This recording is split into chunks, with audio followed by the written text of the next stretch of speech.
الحمدللہ رب العالمین والصلاة والسلام علی سید المرسلین اما بعد فاعوذ باللہ من الشیطان الرجیم بسم اللہ الرحمن الرحیم۔ پڑھیے الصلاۃ والسلام علیک یا رسول اللہ وعلی آلک و اصحابک یا حبیب اللہ، الصلاۃ والسلام علیک یا نبی اللہ وعلی آلک و اصحابک یا نور اللہ۔ حضرت سیدنا ابی بن کعب رضی اللہ تعالیٰ عنہ نے عرض کیا کہ میں سارے ورد و وظائف چھوڑ دوں گا اور اپنا سارا وقت درود خوانی میں صرف کروں گا۔ تو سرکار مدینہ صلی اللہ تعالیٰ علیہ وآلہ وسلم نے ارشاد فرمایا، یہ تمہاری فکروں کو دور کرنے کے لیے کافی ہے اور تمہارے گناہ معاف کر دیے جائیں گے۔ سبحان اللہ، صلو علی الحبیب صلی اللہ تعالیٰ علی محمد صلی اللہ تعالیٰ علیہ وآلہ وسلم۔ حصول ثواب کی خاطر بیان سننے سے پہلے اچھی نیتیں کر لیتے ہیں۔ فرمان مصطفیٰ صلی اللہ تعالیٰ علیہ وآلہ وسلم، نیت المؤمن خیر من عملہ، مسلمان کی نیت اس کے عمل سے بہتر ہے۔ 2 مدنی پھول بھی سماعت کر لیجئے۔ بغیر اچھی نیت کے کسی بھی عمل خیر کا ثواب نہیں ملتا، اور جتنی اچھی نیتیں زیادہ اتنا ثواب بھی زیادہ۔ میں بھی نیت کرتا ہوں اللہ عز و جل کی رضا پانے اور ثواب کمانے کے لیے بیان کروں گا۔ پارہ نمبر 14 سورۃ النحل آیت نمبر 125، ادعو الی سبیل ربک بالحکمۃ والموعظۃ الحسنہ۔ ترجمہ کنز ایمان، اپنے رب کے راہ کی طرف بلاؤ پکی تدبیر اور اچھی نصیحت سے۔ اور بخاری شریف حدیث نمبر 3461 میں وارد اس فرمان مصطفیٰ صلی اللہ تعالیٰ علیہ وآلہ وسلم، بلغوا عنی ولو آیہ، یعنی پہنچا دو میری طرف سے اگرچہ ایک ہی آیت ہو۔ میں دیے گئے احکام کی پیروی کروں گا، نیکی کا حکم دوں گا اور برائی سے منع کروں گا، کہکا لگانے اور لگوانے سے بچوں گا۔ ہر بار حمد و صلاۃ و تعویذ و تسمیہ سے شروع کروں گا۔ آپ بھی نیت فرما لیجئے اللہ عز و جل کی رضا پانے اور ثواب کمانے کے لیے خوب کان لگا کر پوری توجہ کے ساتھ نعت لیکچر سنیں گے۔ نعت لیکچر کا خلاصہ اور اہم نکات کو اپنے پاس لکھنے یعنی تحریر کرنے کی سعادت حاصل کریں گے۔ اللہ تبارک و تعالیٰ کے نام کے ساتھ عز و جل اور اس کے پیارے حبیب صلی اللہ تعالیٰ علیہ وسلم کے ذکر خیر پر صلی اللہ تعالیٰ علیہ وآلہ وسلم یعنی پورا درود و سلام پڑھیں گے۔ اسی طرح صحابہ کرام، اہل بیت اطہار اور تابعین کا ذکر ہوا تو رضی اللہ تعالیٰ عنہ کہیں گے۔ بزرگان دین و اولیاء اعظام کے تذکرے پر رحمت اللہ تعالیٰ علیہ کہیں گے۔ صلو علی الحبیب صلی اللہ تعالیٰ علی محمد صلی اللہ تعالیٰ علیہ وآلہ وسلم۔ محترم اسلامی بھائیوں، ہم سن رہے تھے کہ نعت خوانی سے قبل کن باتوں کا خیال رکھنا ضروری ہے۔ کل 15 نمبر مدنی پھول سننے سمجھنے کی سعادت حاصل کی، آج 16 نمبر مدنی پھول سماعت کرنے کی، سننے کی، سمجھنے کی سعادت حاصل کرتے ہیں۔ قبل از نعت خوانی نشہ آور اشیاء کا استعمال، یہ مدنی پھول ہے، آئیے اس کے بارے میں تفصیل سے سنتے ہیں۔ اس کو لکھ لیجئے نا اپنے پاس۔ نعت پڑھنے سے قبل کوئی شے، کوئی نشہ آور چیز، ادویات یا سگریٹ نوشی کا استعمال جو ہے وہ بالکل بھی نہ کریں۔ ایک معروف نعت خواں ہیں اور ملاقات کے دوران یہ انکشاف ہوا کہ وہ نعت پڑھنے سے قبل گلے کی پختگی اور آواز کو کھولنے اور صاف اور آواز میں نکھار و حسن پیدا کرنے کے لیے شراب یعنی الکحل سے غرارے کرتے ہیں، اور اس سے آواز کی اٹھان میں بہتری آتی ہے۔ وہ معروف نعت خواں کہہ رہے تھے، استغفر اللہ۔ یاد رکھیے یہ گناہ عظیم ہے، حرام اور جہنم میں لے جانے والا کام ہے، اس سے بچیے۔ روز قیامت کس منہ سے سرکار صلی اللہ تعالیٰ علیہ وآلہ وسلم کی بارگاہ میں حاضر ہوں گے اور کیا جواب دیں گے؟ بقول شاعر، نہ خوف خدا نہ عشق رسول، یہ بھی نہیں وہ بھی نہیں۔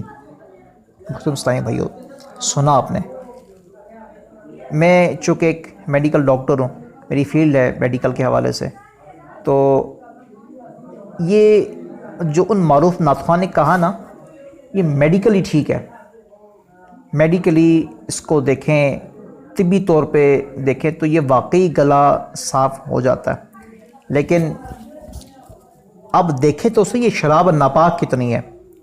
حضرت علی شیر خدا رضی اللہ تعالیٰ عنہ فرماتے ہیں کہ شراب کا ایک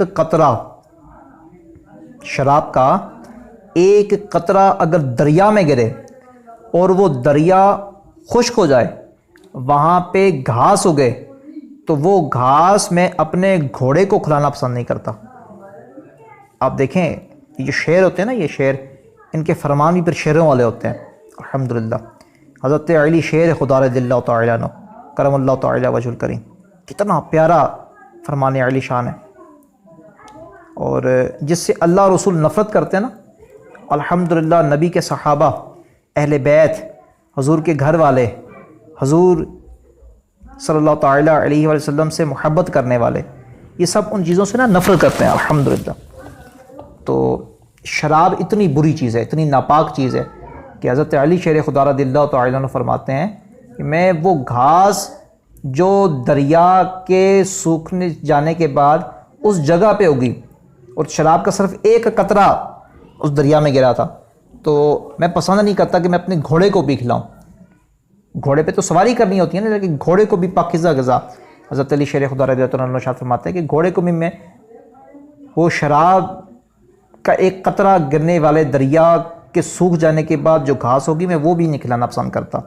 اتنی سخت نفرت ہے، اور ہمارے منہ سے شراب کی بدبو آ رہی ہو اور ہم علی علی کے نعرے لگا رہے ہوں، تو آپ مجھے بتائیے نا، حضرت علی شیر خدا رضی اللہ عنہ خوش ہوں گے یا ناراض ہوں گے؟ یقیناً وہ خوش نہیں ہوں گے۔ اور یہ جو شراب ہے یہ بہت بری چیز ہے نا، بہت بری چیز ہے۔ شراب کے متعلق میں انشاءاللہ مزید کچھ عرض کرنے سے پہلے شراب کے متعلق ہی سن لیتے ہیں کہ یہ شراب کیا بلا ہے۔ اللہ عز و جل صلی اللہ تعالیٰ علیہ وسلم، اللہ عز و جل کے پیارے حبیب صلی اللہ تعالیٰ علیہ وسلم کیا فرماتے ہیں، بزرگان دین کیا فرماتے ہیں، شراب کے نقصانات کیا کیا ہیں، آئیے سنتے ہیں۔ اس کے بعد میں انشاءاللہ دو واقعات جو ہیں وہ جو میری یاد بیتی ہے، میری آنکھوں کے سامنے جو واقعات ہوئے، انشاءاللہ میں وہ عرض کرنے کی سعادت حاصل کروں گا۔ شراب نجس یعنی ناپاک اور شیطانی کام ہے، اس سے بچنا فلاح و کامیابی کی علامت ہے۔ شراب باہمی بغض و عداوت پیدا کرتی ہے اور اللہ عز و جل کے ذکر سے نہ روکتی ہے۔ آئیے 5 فرامین مصطفیٰ صلی اللہ تعالیٰ علیہ وسلم سننے کی سعادت حاصل کرتے ہیں۔ نمبر 1، فرمان مصطفیٰ صلی اللہ تعالیٰ علیہ وسلم، ہر نشہ آور چیز شراب ہے اور ہر شراب حرام ہے۔ فرمان مصطفیٰ صلی اللہ تعالیٰ علیہ وسلم 2، اللہ عز و جل نے شراب پر، اس کے نچوڑنے والے اور جس کے لیے نچوڑی جائے اس پر، پینے والے، پلانے والے، لانے والے اور جس کے لیے لائی جائے اس پر، بیچنے اور خریدنے والے اور اس کی قیمت یعنی کمائی کھانے والے تمام افراد پر لعنت فرمائی ہے۔ فرمان مصطفیٰ صلی اللہ تعالیٰ علیہ وسلم نمبر 3، شراب کو دیوار پر دے مارو، کیونکہ یہ اس شخص کا مشروب ہے جو اللہ عز و جل اور یوم آخرت پر ایمان نہیں رکھتا۔ نمبر 4، فرمان مصطفیٰ صلی اللہ تعالیٰ علیہ وسلم، شرابی جب شراب پیتا ہے اس وقت وہ مومن نہیں ہوتا۔ اللہ اکبر، مسلم شریف میں یہ حدیث مبارکہ موجود ہے۔ اگر خدا نہ خواستہ اس وقت موت آ گئی، اللہ اکبر، سوچئے حضور، اللہ تبارک و تعالیٰ کی پناہ۔ نمبر 5، فرمان مصطفیٰ صلی اللہ تعالیٰ علیہ وسلم، شراب سب سے بڑا گناہ اور تمام برائیوں کی جڑ ہے۔ شراب پینے والا نماز چھوڑ دیتا ہے اور بعض اوقات اپنی ماں، خالہ اور پھوپھی تک سے بدکاری کا مرتکب ہو جاتا ہے۔ استغفر اللہ، استغفر اللہ، استغفر اللہ۔ شراب کی وجہ سے نا انسان کے اخلاق تباہ ہو جاتے ہیں، ساتھ میں معاشرے پر بھی اس کے برے اثرات مرتب ہوتے ہیں۔ شراب کی وجہ سے جرائم کی شرح حد سے بڑھ جاتی ہے۔ شراب کو اپنے پرائی کی تمیز نہیں رہتی نا۔ شرابی کے جو والدین ہوتے ہیں اور جو بچے ہوتے ہیں ان پر منفی اثرات پڑتے ہیں، اور شراب بندے کی عقل میں فتور ڈال دیتی ہے، شراب مال کو ضائع اور برباد کرتی ہے اور تنگ دستی کا سبب بنتی ہے۔ شراب کھانے کی لذت اور درست کلام سے محروم کر دیتی ہے۔ شراب ہر برائی کی کنجی ہے اور شرابی کو بہت سے گناہوں میں مبتلا کر دیتی ہے۔ یہ شرابی کو بدکاروں کی مجلس میں لے جاتی ہے، اپنی بدبو سے اس کے کاتب فرشتوں کو ایذا دیتی ہے۔ یہ شرابی پر آسمانوں کے دروازے بند کر دیتی ہے۔ 40 دن تک اس کا کوئی عمل اوپر پہنچتا ہے نہ دعا۔ یہ شرابی کی جان اور ایمان کو خطرے میں ڈالتی ہے، اس لیے مرتے وقت ایمان چھن جانے کا خدشہ رہتا ہے۔ ابتدا میں بدن انسانی شراب کے نقصانات کا مقابلہ کر لیتا ہے اور شراب کو خوشگوار کیفیت مل جاتی ہے، شرابی کو خوشگوار کیفیت مل جاتی ہے، مگر جلد ہی داخلی یعنی جسم کی اندرونی قوت برداشت ختم ہو جاتی ہے اور مستقل مضر اثرات مرتب ہونے لگتے ہیں۔ مثلا شرابی کا سب سے زیادہ اثر جگر جو کلیجہ ہوتا ہے نا، لیور، اس پہ پڑتا ہے اور وہ سکڑنے لگتا ہے۔ کڈنیز، گردوں پر اضافی بوجھ پڑتا ہے جو نڈھال ہو کر ناکارہ ہو جاتے ہیں۔ شراب کی کثرت دماغ کو متورم یعنی سوجن میں مبتلا کر دیتی ہے، اعصاب میں سوزش ہو جاتی ہے، نتیجتاً اعصاب کمزور اور پھر تباہ ہو جاتے ہیں۔ معدے میں سوجن ہو جاتی ہے، ہڈیاں نرم اور خستہ یعنی بہت ہی کمزور ہو جاتی ہیں۔ شراب جسم میں موجود وٹامنز کے ذخائر کو تباہ کر دیتی ہے۔ وٹامن بی اور سی اس کے غارت گری کا بالخصوص نشانہ بنتے ہیں۔ شراب کے ساتھ اگر تمباکو نوشی کی جائے تو اس کے نقصانات کئی گنا بڑھ جاتے ہیں اور ہائی بلڈ پریشر، سٹروک اور ہارٹ اٹیک کا خدشہ شدید خطرہ رہتا ہے نا۔ بکثرت شراب نوشی تھکن، سر درد، متلی اور شدت پیاس میں مبتلا کر دیتی ہے۔ بسا اوقات شراب نوشی سے دل کی حرکت اور عمل تنفس رک جاتا ہے، جس سے فوری موت واقع ہو سکتی ہے۔ شرابی کی جو دنیا کی سزا ہے وہ یہ ہے کہ شراب نوشی اور شرابی پر 80 کوڑے واجب کر دیتی ہے، لہٰذا اگر وہ دنیا میں اس سزا سے بچ بھی گیا تو آخرت میں مخلوق کے سامنے سے کوڑے مارے جائیں گے۔ شرابی کی جو قبر میں سزا ملے گی وہ بھی سنا دیتے ہیں۔ قبر میں شرابی کا چہرہ جو ہے وہ قبلے سے پھر جاتا، استغفر اللہ، اور اس پر 2 سانپ مقرر کر دیے جاتے ہیں جو اس کا گوشت نوچ نوچ کر کھاتے رہتے ہیں۔ شرابی کی آخرت میں جو سزا ہے وہ یہ ہے کہ شرابی بروز قیامت اس حال میں آئے گا کہ اس کا چہرہ سیاہ ہوگا، زبان سینے پر لٹک رہی ہوگی، تھوک بہہ رہا ہوگا اور ہر دیکھنے والا اس سے نفرت کرے گا۔ آگ کی سولی پر لٹکایا جائے گا۔ پیاس لگنے پر کبھی بدبودار پسینہ تو کبھی کھولتا ہوا پانی پلایا جائے گا۔ کھانے کو کانٹے دار درخت ہوں گے، پاؤں میں آگ کی جوتیاں پہننے کی وجہ سے دماغ کھودنے لگے گا، یہاں تک کہ ناک اور کان کے راستے بہہ جائے گا۔ شرابی جہنم میں فرعون و ہامون کا پڑوسی ہوگا، استغفر اللہ استغفر اللہ۔ حضور دیکھا آپ نے یہ شراب نوشی اور شراب اور الکوہل یہ کتنے نقصان دہ ہیں، کتنے نقصان دہ ہیں۔ انسان جب پیتا ہے نا تو مومن نہیں رہتا اس وقت، استغفر اللہ۔ 40 دن تک اعمال اوپر نہیں جاتے، دعا قبول نہیں ہوتی، اللہ اکبر۔